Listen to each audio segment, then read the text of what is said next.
اللهم صل على محمد وآل محمد اللهم صل على محمد وآل محمد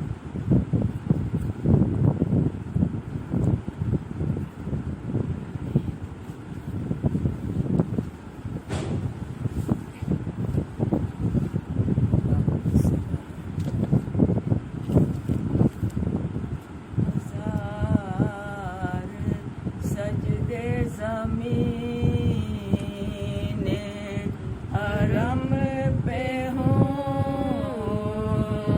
لیکن ہزار سجدے زمین حرم پہ ہوں لیکن نصیب روح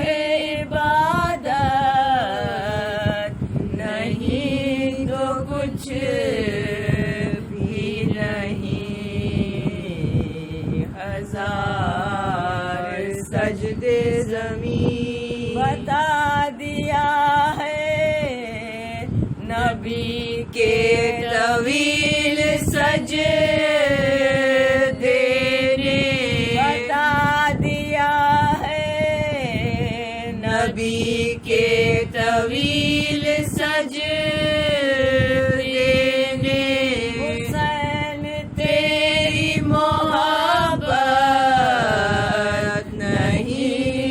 کچھ بھی نہیں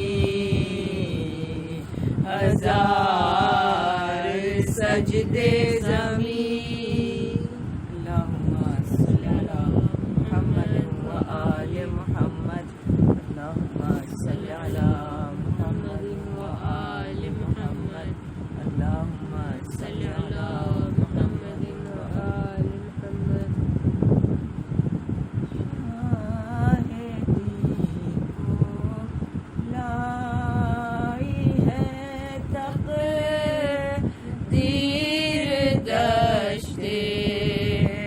ظلم میں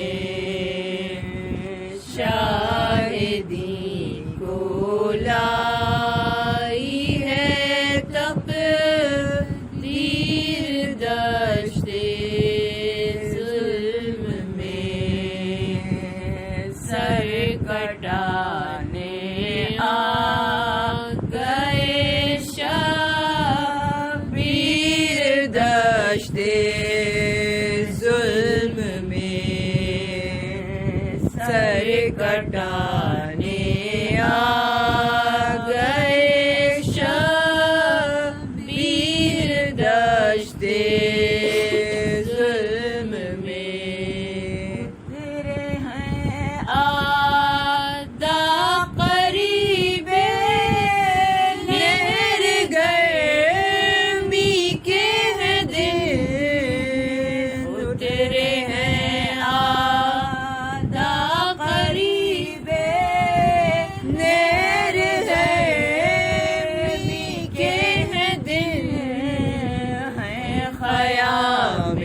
حضرت شبیر دشت ظلم میں ہے خیام حضرت شبیر دشت ظلم جھاڑتی جاتی ہے بالوں سے زمین جھاڑتی جاتی ہے بالوں سے زمین قتل گاہ کر رہی ہے لال ایک دل گیر دشت ظلم میں کر رہی ہے لال ایک دل گیر دشت ظلم میں فاطمہ کی اوڑھے چادر ساتھ بیٹوں کو لیے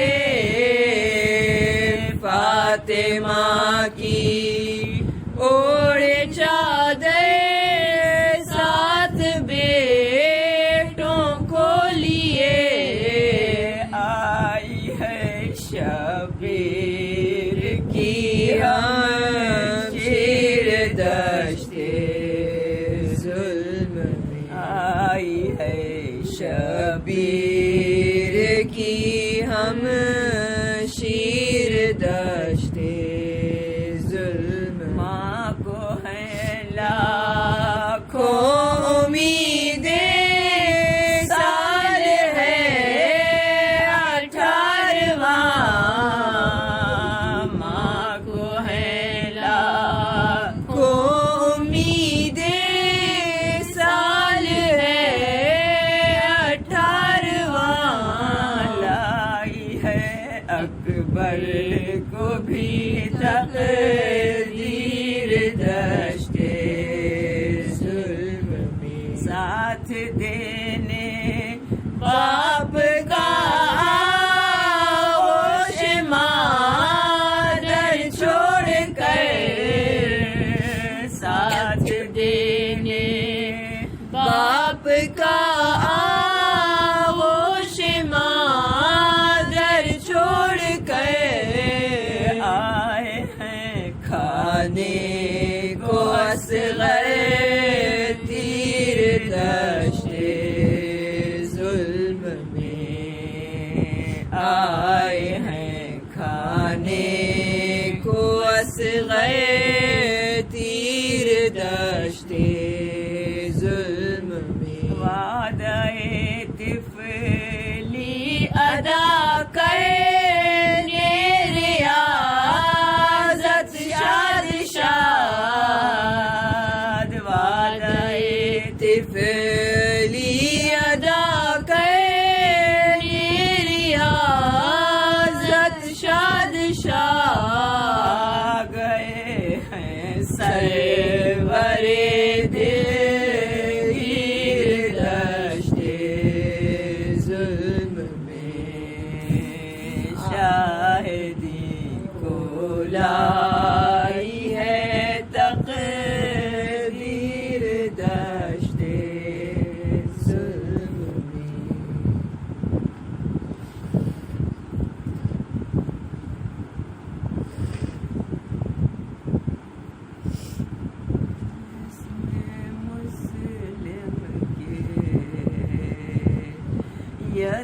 یتیموں پہ جفا ہے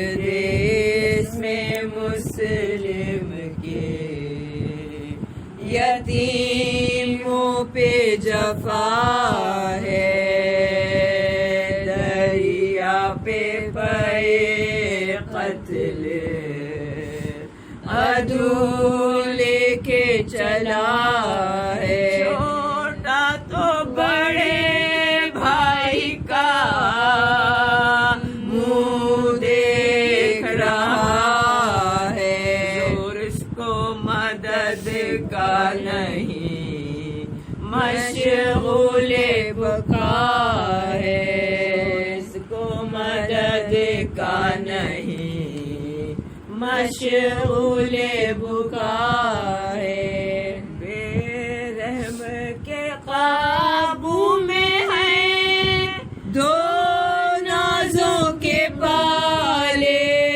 ہر سونے گراں ہے کہ کوئی آ کے بچا لے ہر سونے گراں ہے کہ کوئی کے بچا لے چھوٹے کو بڑا بھائی ہے بڑے بڑھ کے بچاتا ہر بار ہے مصحف کی طرح بیچ میں آتا رو دیتا ہے کچھ کہنے کا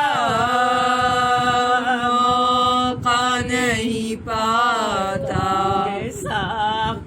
ایک بات زباں پر ہے یہ لاتا سن حال غریبوں کا خدا کے لیے دم لے اب ہم تیرے گھر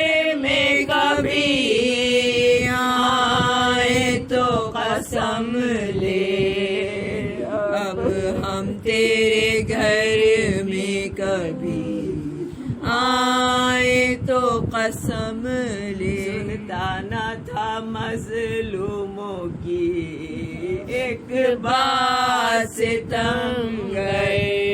دیتے تھے ندا زوجائے حارث کو یہ بڑھ کر جانتے تو ہم کبھی آتے نہ تیرے گھر. مہمانوں کو اپنے تو بچاتی نہیں مادر.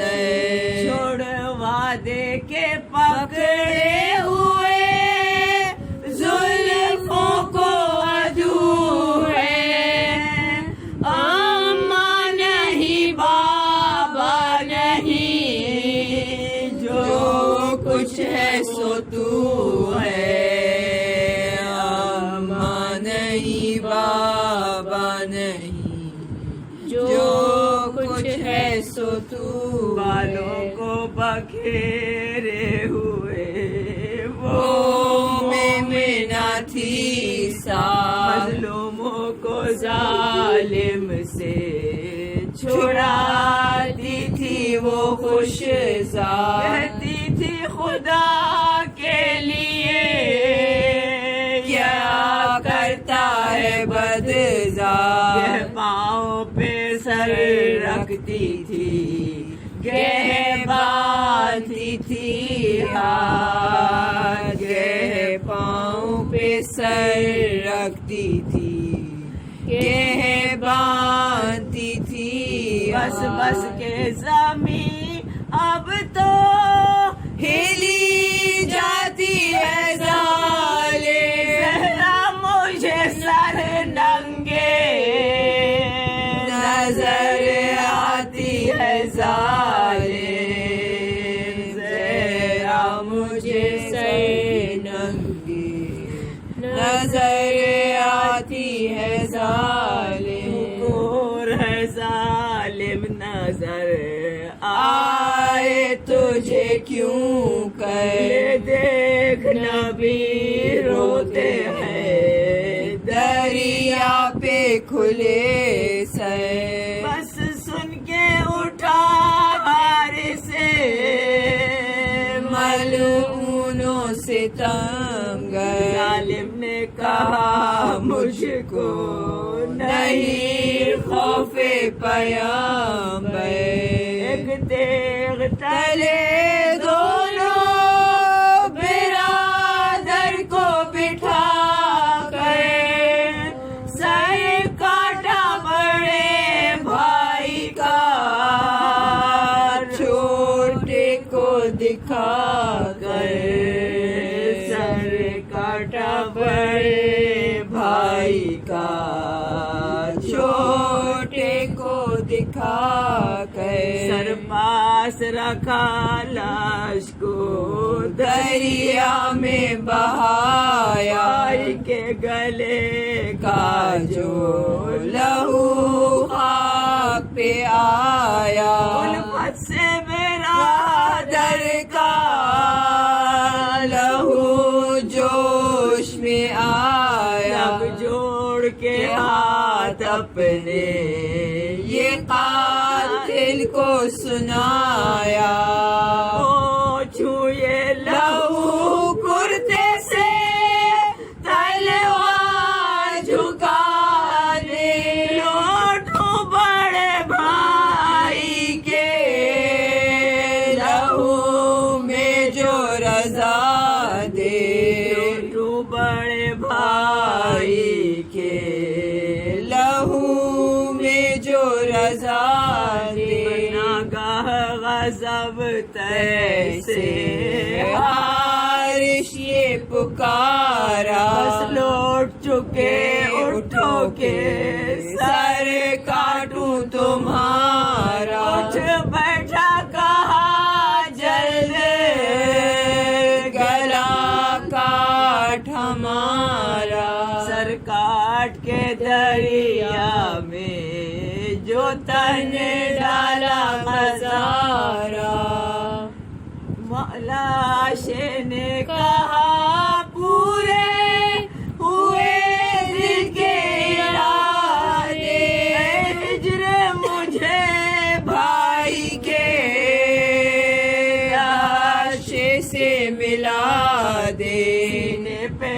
رکھا سینہ جگر رکھا جگر پر ہاتھ مدینے کی طرف اٹھے برابر سے یہ دعا کی کہ بچے اکبر و اصغر شبیر کی اب خیر ہو ہم تو ہوئے بے سر لے لیجیے جلات سے تو دار ہماری مادر کو بھلا دیجیے اب یاد ہماری مادر کو بھلا دیجیے اب یاد ہماری پردیس میں مسلم کے یتیموں پہ جفا ہے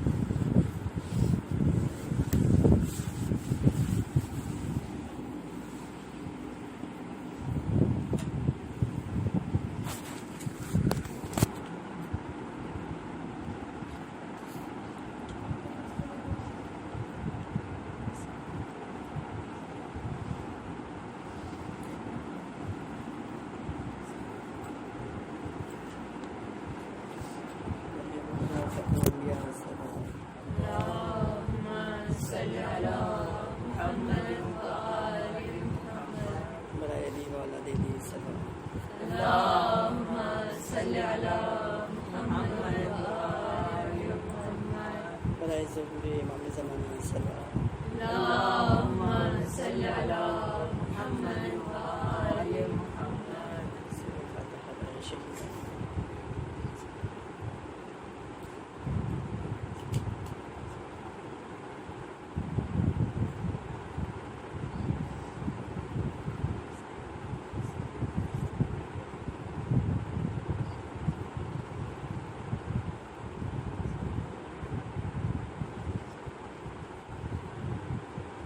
دل اور آنکھ دونوں کی دولت غم حسین، دل اور آنکھ دونوں کی دولت غم حسین، ایمان اور عدل کی عزت غم حسین، زندہ رہیں تو اس کی علامت غم حسین، ورثہ بورثہ تابع قیامت غم حسین، قائم یہ استطاعت فکر و بیاں رہے، مشغول ذکر آل محمد زباں رہے.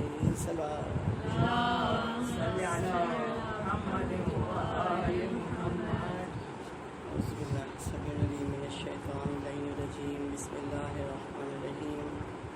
الحمدللہ الذی جعل الحمد مفتاحا لذکرہ وساق المزید من فضلہ ودلیل علی عظمتہ الذي لا يتغير بحال ولا يتبدل بالأحوال ولا تبليغ الليالي والأيام ولا يغيره الضياء والظلام المعروف من غير رؤية وخالق من غير منصبة خلق الخلائق بقدرته واستعبد الأرباب بعزته.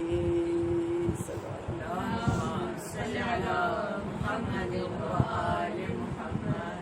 اللهم اجعل شرائف صلواتك ونوامي بركاتك على محمد عبدك ورسولك والخاتم لما سبق والفاتح لما غلق والمعلن الحق بالحق.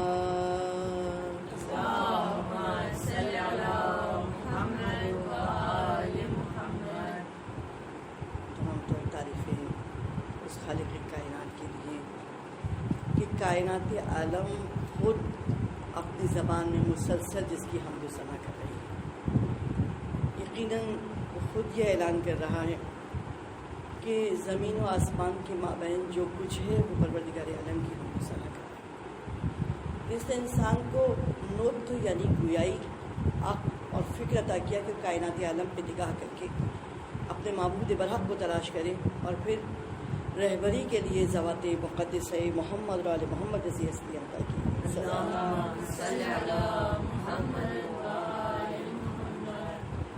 جو یقیناً کائنات عالم میں خدا کی سب سے بڑی نعمت ہے. پروردگار عالم کی رحمت اگر مجسم ہوئی ہے تو ان ہستیوں کی صورت مجسم ہوئی جو ازل سے ابد تک مسلسل تمام مخلوقات کے لیے رحمت قرار پائی، اور خود خالق کائنات نے اعلان کیا کہ ہم نے انہیں عالمین کے لیے رحمت بنا کے بھیجا.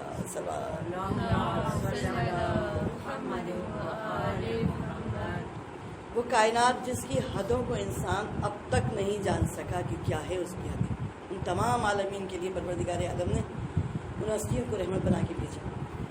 اور یقیناً وہ ہستیاں جو رحمت بن کر کائنات میں آئیں، ان کی زبان مبارک ایسا معجزہ ہے کہ جب بھی انسان ان کے الفاظ کو دہراتا ہے وہ قرب الہی کی منزلوں کو پا لیتا ہے.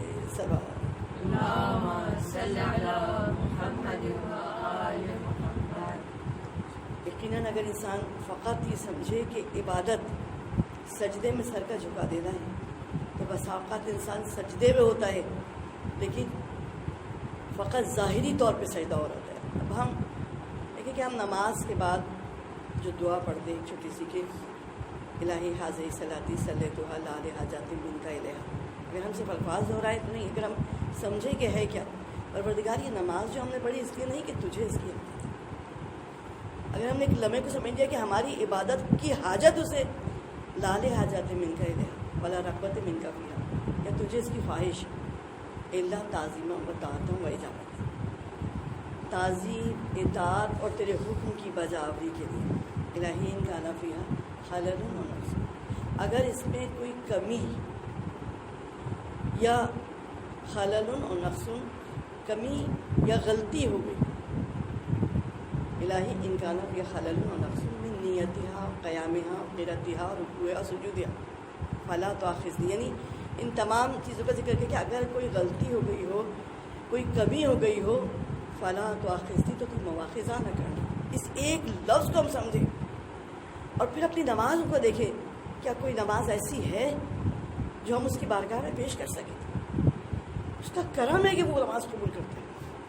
فلا تؤاخذنی، تو مواخذہ نہ کرنا، وتفضل علیہ، اور ہم پر اپنا فضل کرنا، بالقبول والغفران، اس سے قبول کر کے اور ہماری مغفرت کر کے، یعنی اس کا قبول کر لینا ہم جیسی نمازیں پروردگار عالم کا کتنا بڑا احسان.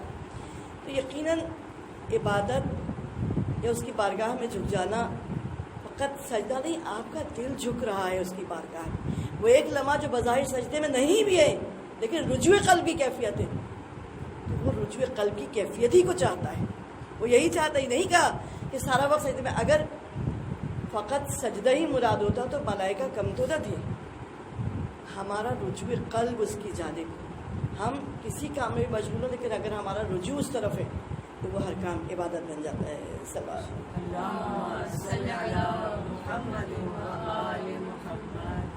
اس کی بہت بڑی مثال حضرت حاجرہ کے صفا و مروہ کے درمیان صحیح کرنا، صحیح کوشش کو کہتے ہیں. صفا و مروہ کے درمیان سب جانتے ہیں جس کے بغیر حج مکمل ہی نہیں ہوتا. صفا و مروہ دو پہاڑیاں جس کے درمیان وہ بیوی دوڑی ہے اور عبادت نہیں کر رہی، بچے کے لیے پانی کی تلاش میں پیاس کے عالم میں وہ ماں صفا و مروہ کے درمیان ہے. لیکن رضائے حق کی منزل یہ ہے کہ حضرت ابراہیم نے جب یہ کہا تھا کہ میں اس وادی غیر ذی زرع میں تمہیں اللہ کی رضا کے لیے چھوڑ رہا ہوں، اور اس پر وہ راضی ہو گئی، تو پروردگار عالم نے کتنا عظیم مرتبہ عطا کیا. چشمہ زمزم اس بچے کے قدموں سے جاری ہو گیا، وہ جو خود اتنا بڑا معجزہ ہے. آج تک دیکھیے اس پانی کا کوئی بدل ہی نہیں. وہ پانی کہ جسے زمزم کہا جاتا ہے، اور زمزم جو کہتا ہے ٹھہر جا، آج تک ٹھہر جا کے باوجود کس کا وہ پانی مسلسل لوگوں کو فیضیاب کر رہا ہے. پھر وہ بیوی کی جس کی صحیح کو پروردگار عالم نے تمام حاجیوں پر واجب کیا، تو یقیناً وہ نیتوں کا قبول کرنے والا ہے. اور نیتوں میں ہم یہ دیکھتے ہیں کہ راہ الہی میں جب انسانی سوچتا ہے کہ میری تمام تر کوشش، میری نیت، اور اس پہ پھر جب انسان قربانیوں کی منزل آتی ہے تو جو چیز ابھی دیکھتے ہیں کہ مشکل ہوتا ہے اپنے آپ کو قربان کر دینا. ایک منزل ایک دولت ہوتی ہے، ایک اپنی جان ہوتی ہے، ایک اولاد ہوتی ہے، اور اس پہ جو درجہ بندی ہے سب سے پہلے یہ کہ انسان کو دولت بہت عزیز ہوتی ہے، اپنے اوپر کے سوا کسی اور پر خرچ کرتے ہوئے بہت سوچتا ہے زمان.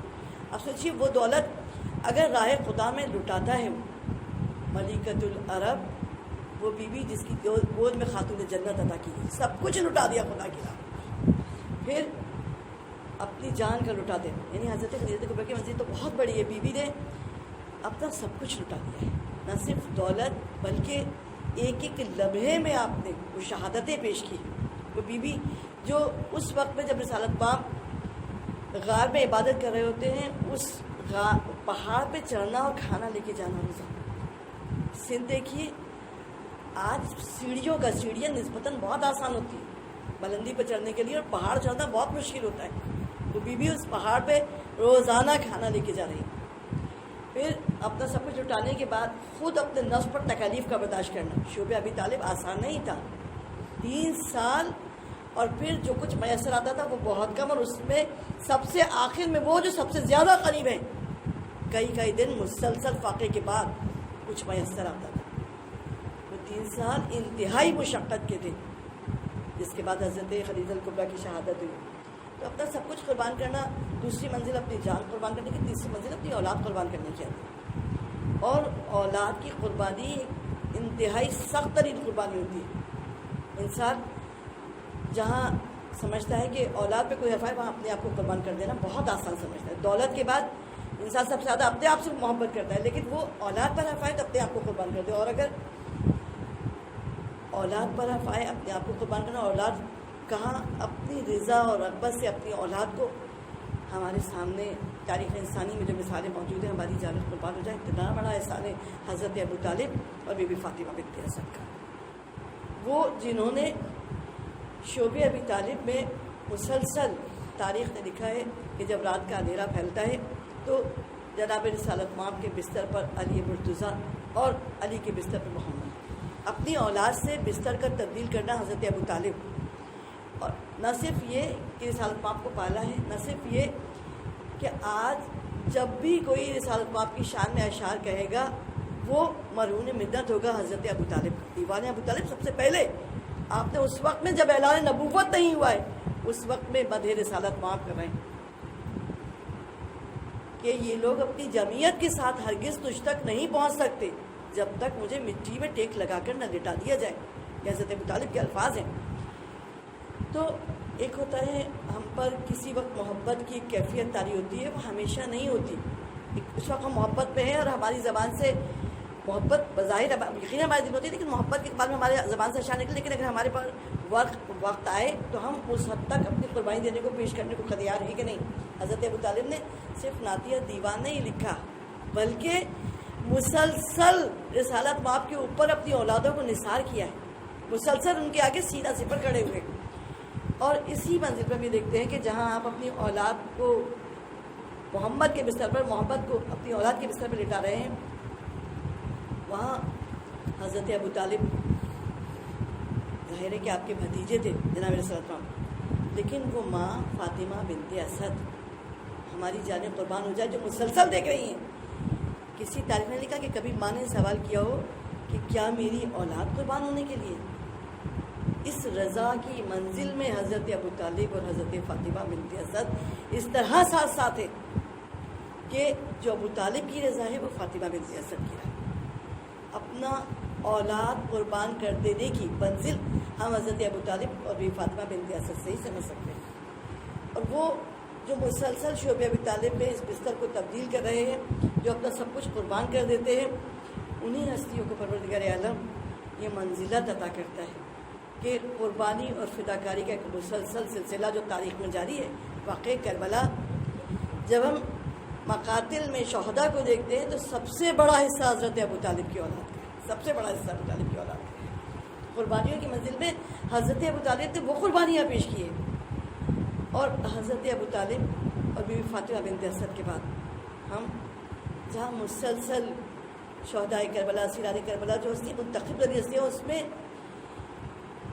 ایسی ہستیاں کہ جو فاطمہ بنت اسد اور حضرت ابو طالب جیسے قربانیاں پیش کرنے میں ان کی نسب فداکاری میں آگے بڑھ رہے ہیں. اس میں ہم یہ دیکھتے ہیں کہ حضرت رقیہ اور حضرت مسلم ابن عقیل،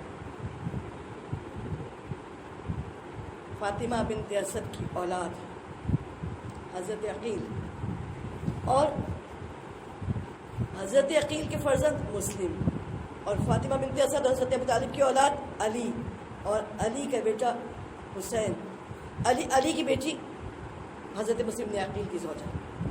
دونوں طرف سے آپ دیکھیے کس طرح نیابت کے فریضے کو انجام دیا ہے. اور اس قربانی کی منزلت کو سمجھنا کہ حضرت مسلم بن عقیل اپنے ساتھ 2 فرزندوں کو لے کے گئے ہیں، محمد اور ابراہیم. آج جب ہم کربلا جاتے ہیں تو مقام مسیب میں روزے حضرت محمد اور حضرت ابراہیم کے یہ تو سب عطا کرنے والے ہیں، لیکن ان بچوں کی منزلت یہ ہے کہ جب ہم ان سے توسل کرتے ہوئے ان کے وسیلے سے مانگتے ہیں تو کبھی کوئی حاجت رہتی ہے. بارگاہ خدا میں محمد اور ابراہیم کو ایک الگ شرف ہوتا ہے.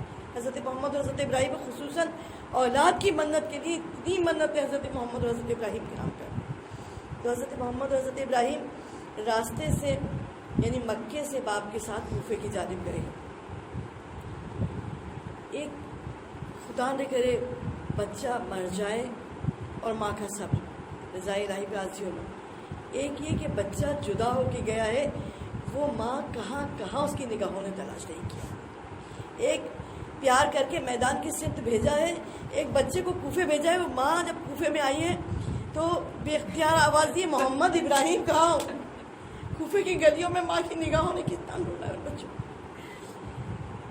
وہ ماں جس نے 2 بچوں کو مکے سے کوفے کی جانب بھیجا تھا، کتنی عظیم منزل قربانیوں کی. اور یقیناً یہ اولاد ابو طالب اولاد علی کا حصہ ہے کہ راستے میں یعنی ابھی دوران راہ حضرت مسلم ابن عقیل کی خبر شہادت ملی ہے. ان 2 بچوں کو کچھ نہیں معلوم، آپ کو نہیں معلوم کہ محمد اور ابراہیم کہاں ہے. وہ 2 بچے جو بچھڑے ہوئے ہیں ان کی جدائی کا غم ماں کے دل پر ہے ابھی. اور والد کربلا ہوئے ہیں، شہادت کے دن آ گیا. اصحاب و انصار کے بعد سب سے پہلی قربانی پیش کرنے والی یہی ماں ہے. اقربا میں سب سے پہلی قربانی. کیا ہوگا اس ماں کا دل جس کے 2 بچوں کا بھی کوئی پتہ نہیں ہے. اس نے اپنی ساری بذات اٹھائی. سب سے پہلی قربانی آپ نے پیش کی کہ کلبے میں پیش ہوئے تھے یہی غیرت عمل. جذبہ وفا کا ختم ہے اس خاندان پر. ہماری جانب قربان ہو جائے ان کی وفاؤں پر. وہ ماں کہ جب اقربا کی قربانی ہوئی تو سب سے پہلے اس ماں نے اپنے 2 بچوں کو بھیجا. اور جب امام نے کہا کہ تم اپنی ماں کے پاس جاؤ، ابھی تو باپ کا غم تازہ ہے، تو پس در سے آواز آئی ہے کہ آقا انہیں میں نے ہی بھیجا ہے. میں چاہتی ہوں کہ سب سے پہلے یہ قربان ہونے کے لیے جائے. حضرت مسلم ابن عقیل اور ان کی زوجہ یقیناً پروردگار عالم وراثت یہی ہوتی ہے. وراثت یہی ہوتی ہے کہ انسانیت کی منزل کمال آپ کو وراثت پہ عطا ہو جائے. انسان سمجھتا ہے دولت جائیداد. اب دیکھیے قدرت خدا ہے کہ آپ کی خوبیاں اور خامیاں بھی آپ کی اولاد میں منتقل ہوتی ہیں. وراثت یہی ہوتی ہے کہ اتنی بڑی چیز خدا وراثت میں آپ کی اولاد کو عطا کر رہا ہے. حضرت مسلم ابن عقیل اور حضرت رقیہ وہ بی بی زوجہ مسلم کے راستے سے جب آپ نے دونوں فرزندوں کو بھیجا تھا تو حضرت مسلم ابن عقیل بچوں کو ساتھ لے کر آئے. امتحان کی یہ عجیب منزل تھی. ہم ان بچوں کے مسائل کیا بیان کر سکتے، ان کی تکلیف کو کیا الفاظ میں بیان کر سکتے. ایک لمحے کا دکھ نہیں سمجھ سکتے ان بچوں کا. ایک لمحے کی تکلیف اور خائف ہونا. وہ بچے جو باپ کے ساتھ آئے تھے، بچہ اگر کہیں رش میں ہو اور بچہ ماں باپ سے بچھڑ جائے تو اس کے چہرے پہ جو کیفیت ہوتی ہے، اور یہ دونوں بچے، اور کوئی کتنی بھی محبت کا اظہار کر کے ان بچوں کو سنبھالنا چاہے، ان پر اپنے ماں باپ سے ملنے کا دکھ طاری ہوتا ہے. وہ بچے جو حضرت مسلم ابن عقیل نے قاضی کے گھر پناہ کیے، قید میں رہے، وہ قید جو آسان نہ تھی، سخت روٹی اور گرم پانی. اور ایک مدت کے بعد بچوں کی یہ حالت ہو گئی تھی کہ جس وقت دربان کو یہ معلوم ہوا کہ یہ خاندان آل محمد سے، اس نے دروازہ کھول کے کہا چلے جاؤ، یہاں سے کچھ دور ایک قافلہ جاتا وہ ملے گا. اور بچے نکلے تو ذوف اور نقاہت کا یہ عالم تھا. پاؤں یوں لرز رہے تھے. جو بچے گھر سے پہلی مرتبہ نکلے ہیں غذا موقع پر میسر نہیں، اس پہ یہ عالم تھا کہ بچوں سے چلا نہ جاتا تھا۔ جب وہاں پہنچے ہیں تو قافلہ جا چکا تھا۔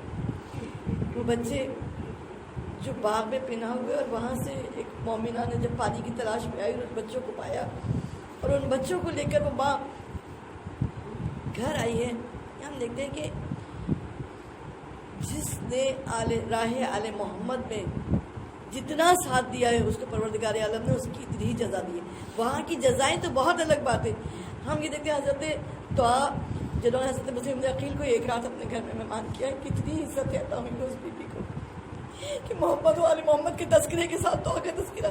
یہ بی بی جس نے اپنے بچوں کو مہمان کیا ہے، اس بی بی کا تذکرہ فرش عزائے حسین پہ ہونا خود ایک بہت بڑی جزا ہے۔ وہاں کی جزائیں ہم نہیں دیکھ سکتے جو خدا نے دیا ہے، لیکن یہ خدا نے جو جزا کائنات عالم نے دی کہ اس بی بی کا تذکرہ ان بچوں کے ساتھ ہوتا ہے۔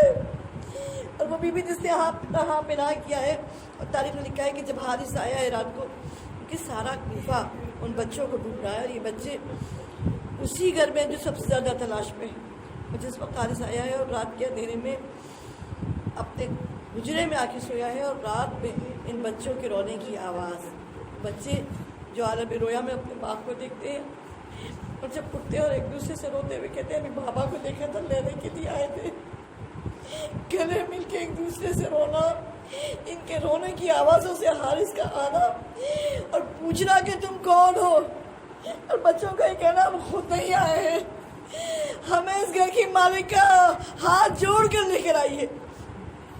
اس نے بچوں کو لیا اور لے جا کے صحن میں سکون سے باندھا۔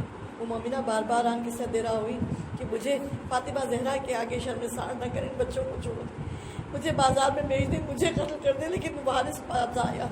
بچوں کو کربلا میں تو کم سے بچے قربان ہوئے ہیں، لیکن وہ راتیں انہوں نے اپنوں کے درمیان گزاری۔ جب صبح جا رہے تو ماں نے پیشانیوں کو چوما ہے۔ اس رات میں ان کے آبا و اجداد کی شجاعت کی داستانیں سنائی، دروازے تک چھوڑنے آئی ہے۔ بچے جب زخمی ہو کے آئے ہیں تو ماں نے اگر جان باقی ہے تو آخری وقت میں پیار کیا ہے، باتیں کی۔ بچوں کی مظلومیت یہ ہے کہ ساری رات مشکوں سے کسے بدھے کھڑے رہے، اور صبح جب لے کے چلا ہے گھسیٹا ہوا۔ بچے بار بار کہتے تھے کہ ہمیں لے جا کے بازار میں فروخت کرو، اگر مال و زر چاہتا ہے تو ہمیں بیچ کے مال و زر حاصل کر لے، لیکن جب وہ اس پر راضی نہ ہوا اور گھسیٹتا ہوا لے کے چلا۔ روایت میں کہ وہ بچے جب نہر فرات کے کنارے انہیں لے کر آئے ہیں تو ایک مرتبہ کا اچھا اتنی مہلت ہے کہ ہم نماز پڑھ رہے ہیں۔ دربار ابن زیاد میں حارث نے اس واقعے کو بیان کیا تھا کہ دربار ابن زیاد میں بچوں کے سر آئے ہیں، جو تاریخ نے مکاتب نے لکھا کہ اتنا کوہرام ہوا ہے بچوں کے سر آنے میں، خاک اور خون میں آلودہ بال اور چہرے کے لوگ تڑپ تڑپ کے رونے لگے۔ اور جس وقت ابن زیاد نے دیکھا کہ لوگ اس قدر رو رہے ہیں تو اس نے اس رونے کی گریے کی شدت کو کم کرنے کے لیے کہا کہ جاؤ ان سروں کو دھو کے لاؤ، تاکہ اتنی دیر میں لوگوں اپنے آپ پر قابو پائے۔ جب بچوں کے سر دھو کے لائے گئے اور گریے کی آوازیں کم ہو چکی اور بچوں کے سر دھو کے لائے گئے، ایک مرتبہ بچوں کے سر آنا تھا، لوگوں نے اپنے منہ پیٹ لیے، بچوں کے رخساروں پہ تماشوں کے نشان، ان کے پھول سے چہرے ان کی بے کسی کی داستان کو بیان کر رہے تھے۔ اتنی زیادہ نے حارث سے پوچھا، بچہ نے کچھ کہا تھا؟ کہا ہاں، ہم سے کہتے تھے کہ ہمیں لے جا کے بازار میں بیچ دیں، اور جب دیکھا کہ میں باز نہیں آؤں گا تو کہا اچھا اتنا ٹھہر کہ ہم 2 رکعت نماز ادا کر دیں، اور پھر نماز ادا کر کے اپنے جسموں سے کرتے اتارے اور میرے ہاتھ میں لے کے کہا کہ ہماری یہ لباس، ہماری یہ پوشاک مدینے بھیج دینا، ہماری ماں کے پاس، ہماری ماں ہمارا راستہ دیکھ رہی ہوگی۔ خاندان نبوت کے بچے حضرت یوسف کا کرتا حضرت یعقوب کے پاس جانا، ارے اپنے کرتے اتار کے ہاتھوں میں دے رہے ہیں۔ اور جب حارث نے تلوار کو چپکا کے قریب آیا، اس وقت کو وہاں کے زراعت کرنے والے اس طرح بیان کرتے ہیں کہ جب ہم صبح سحر نمودار نہیں ہوتا اس وقت زراعت کے لیے آنے والے اپنے اپنے کھیتوں میں آتے ہیں کہ ہم نے دیکھا کہ حارث بچوں کو کھینچتا ہوا لا رہا ہے، لا کے بچھایا، اور پھر ایک مرتبہ وہ بچے جو بار بار ہاتھ جوڑ کے کہتے تھے پہلے مجھے قتل کر دے، بڑا کہتا تھا پہلے مجھے قتل کر دے، چھوٹا کہتا تھا پہلے مجھے قتل کر دے۔ مرتبہ حارث ناراض ہو کے آگے بڑھا، اس نے تلوار کا وار کیا، بچے کا سر کٹ کے گرا، بڑے بھائی کا، اور جسم تڑپنے لگا۔ اگر ایک بچہ ایک جانور کو ذبح ہوتے ہوئے دیکھ لیتا ہے تو برداشت نہیں کرتا، کم سے کم بچوں کو ہٹا دیا جاتا ہے جب جانور ذبح ہوتے ہیں دلوں پہ۔ ایک بھائی کو ذبح ہوتے ہوئے دیکھا، وہ جسم کا تڑپنا، وہ لہو کا ابلنا، کتنی تکلیف تھی جو اس بچے نے اس عالم میں اٹھائی ہے، وہ ننھا سا سے وہ صفاقیت کی ختم ہوتی ہوئی یاد ہے، وہ اس بچے کا گریہ کرنا، جان کا درجہ نکلنا آسان تھا، ارے بھائی کو بھائی کا ذبح ہوتے ہوئے دیکھنا شقاوت کی انتہائی منزل تھی، جو وہ ننھا سا قلب اپنی جان پر سہ کر چلا گیا۔ اور جس وقت زراعت کرنے والے کہتے ہیں کہ ہم نے دیکھا کہ اس نے سر کو اپنے پاس رکھا اور جسم کو گھسیٹتا ہوا لے کے گیا اور نہر فرات میں ڈال دی، اور پھر واپس آیا۔ اتنی دیر میں دوسرا بچہ جیسے منتظر تھا جتنی جلدی وہ مجھے قتل کر دے، میں اپنے قلب پر اس اذیت کو نہیں اٹھا سکتا۔ وہ بچہ جو سر جھکائے ہوئے بیٹھا تھا، پھر اسے قتل کیا اور پھر اس کے جسم کو گھسیٹتا ہوا لے کے چلا۔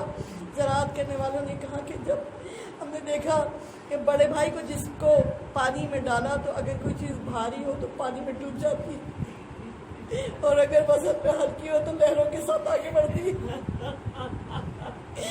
عجیب عالم تھا، سطح آب پر بڑے بھائی کا لاشا ٹھہرا ہوا تھا، جنبش نہ تھی اس لاشے میں، یہاں تک کہ اتنی دیر لگی جب اس نے دوسری لاش لا کے ڈالی، ارے یک بار کی دونوں لاشیں گلے لپٹ گئی، ایک دوسرے سے ملنا اور پھر ساتھ ساتھ پانی کی لہروں پہ آگے بڑھنا، جیسے ماں گھر سے نکلتے ہوئے بچوں سے کہتی ہے دیکھو چھوٹے کا خیال رکھنا، چاہے زیادہ چھوٹا ہی بڑا ہی نہ ہو، لیکن پھر بھی یہ فطرت ہے باقی بڑے سے کہہ کے خیال رکھنا۔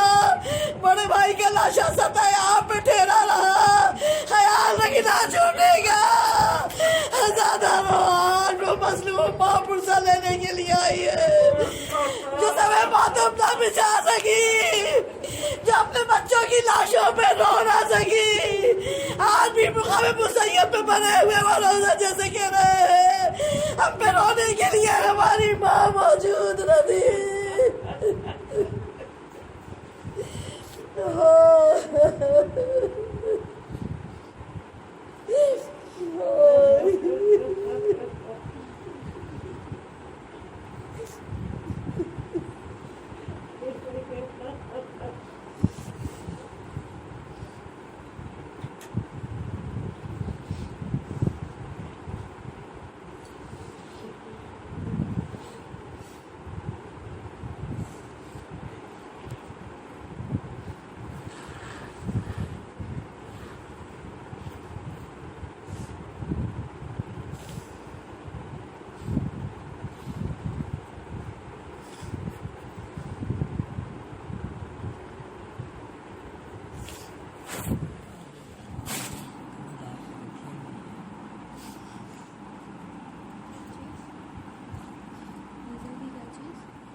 لال چھوڑ دے ہارے سمے کہتے جلال چھوڑ دے حارث ہمیں ہوئے گا ایسا کمال چھوڑ دے حارث ہمیں ہوئے گا ایسا کمال چھوڑ دے حارث ہمیں کہتے تھے مسلم کے لال چھوڑ دے حارث ہمیں ہم ہیں یتیم و غریب بے وطن و بے نصیب ہم ہیں یتیم و غریب بے وطن و بے نصیب رحم کے قابل ہے آن چھوڑ دے حارث ہمیں کہتے تھے مسلم کے لال چھوڑ دے حارث ہمیں کہتے تھے مسلم کے لال چھوڑ دے حارث ہمیں بے کس و مظلوم ہے سید و معصوم ہے بے کس و مظلوم ہے سید و معصوم ہے گا سلا ذوالجلال چھوڑ دے حارث ہمیں کہتے تھے مسلم کے لال چھوڑ دے حارث ہمیں کہتے تھے مسلم کے لال چھوڑ دے حارث ہمیں خود ہی پریشان ہے اور تیرے مہمان ہیں خود ہی پریشان ہے اور تیرے مہمان ہیں بنت علی کے حلال چھوڑ دے حارث ہمیں کہتے تھے مسلم کے لال چھوڑ دے حارث ہمیں کہتے تھے مسلم کے لال چھوڑ دے حارث ہمیں خوب سزا پا چکے بھول کے بھی گھر تیرے خوب سزا پا چکے بھول کے بھی گھر تیرے آئے کبھی کیا مجال چھوڑ دے حارث ہمیں کہتے تھے مسلم کے لال چھوڑ دے حارث ہمیں کہتے تھے مسلم کے لال چھوڑ دے حارث ہمیں ہوئے گا احسان کمال چھوڑ دے حارث ہمیں کربلا کا شہنشاہ زمن ہے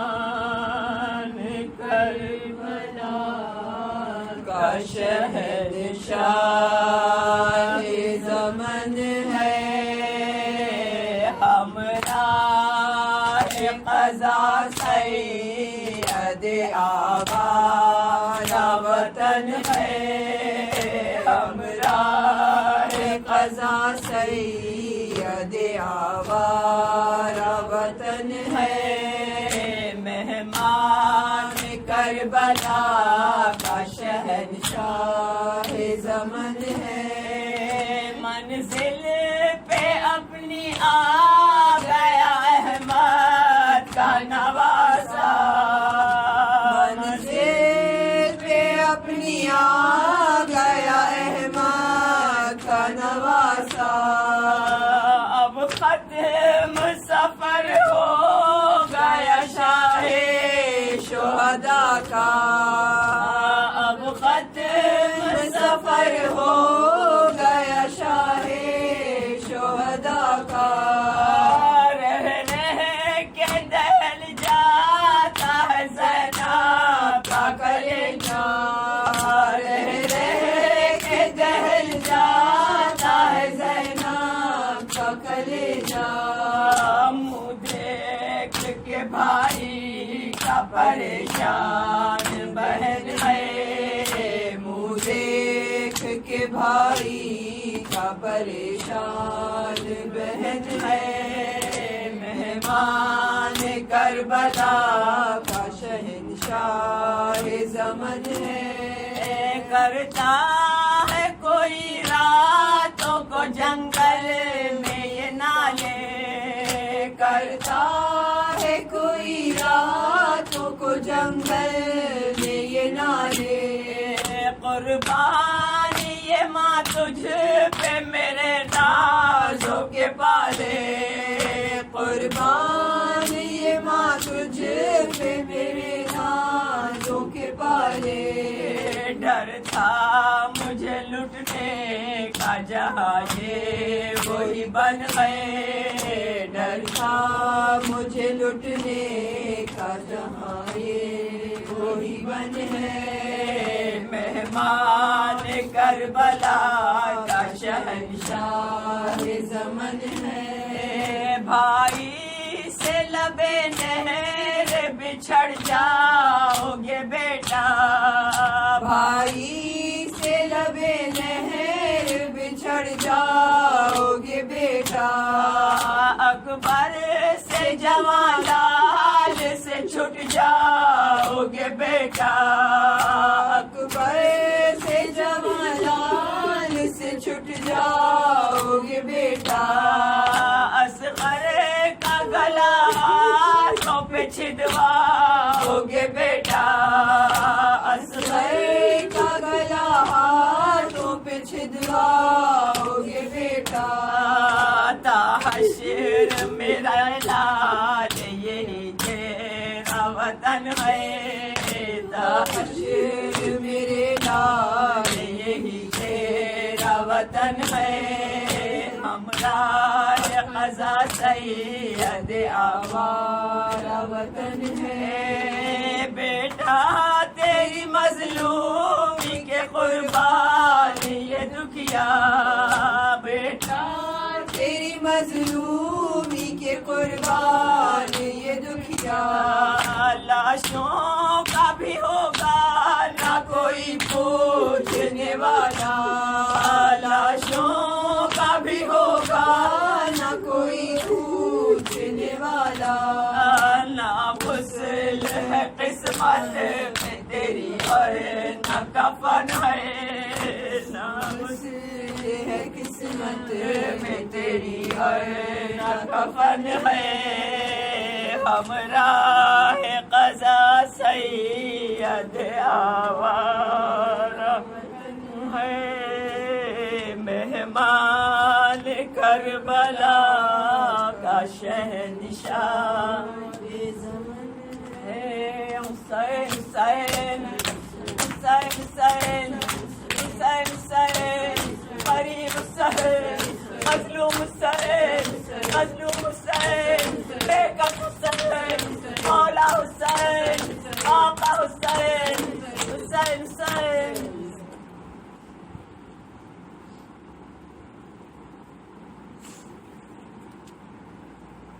صلی اللہ علیہ یا رسول اللہ،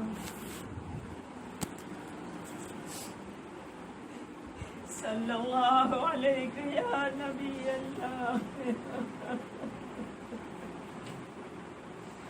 السلام علیک یا امیر المؤمنین، السلام علیک یا بنت رسول اللہ سیدۃ نساء العالمین، السلام علیک یا خدیجۃ الکبریٰ ام المؤمنین، السلام علیک یا ابا محمد الحسن، السلام علیک یا مولا یا ابا عبداللہ الحسین، السلام علیک یا مولا وعلی اختک زینب وعلی ولدک الشہیدین العلیین وعلی اخیک بالفضل العباس ابن امیر المؤمنین وسائر المستشهدين بين يديك. السلام عليك يا مظلوم يا علي بن الحسين زين العابدين. السلام عليك يا محمد بن علي الباقر. السلام عليك يا جعفر بن محمد الصادق. السلام عليك يا موسى بن جعفر الكاظم. السلام عليك يا علي بن موسى الرضا. السلام عليك يا محمد بن علي التقي. السلام عليك يا علي بن محمد النقي. السلام عليك يا حسن بن علي العسكري. السلام عليك يا حجة الله يا صاحب العصر والزمان. الأمان الأمان الأمان من فتنة الزمان. أجل الله تعالى فرجك وسهل الله مخرجك وسكوتك. اجعلنا من أنصارك وأعوانك. السلام عليكم يا أهل بيت النبوة ومعدن الرسالة جميعا ورحمة الله وبركاته.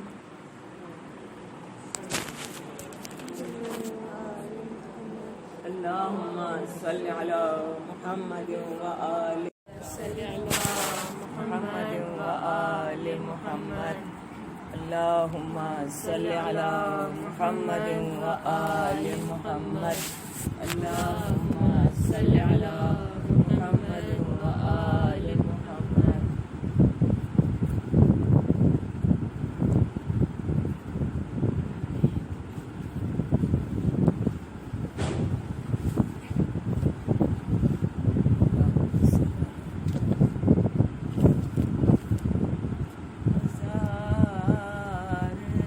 سجدے زمین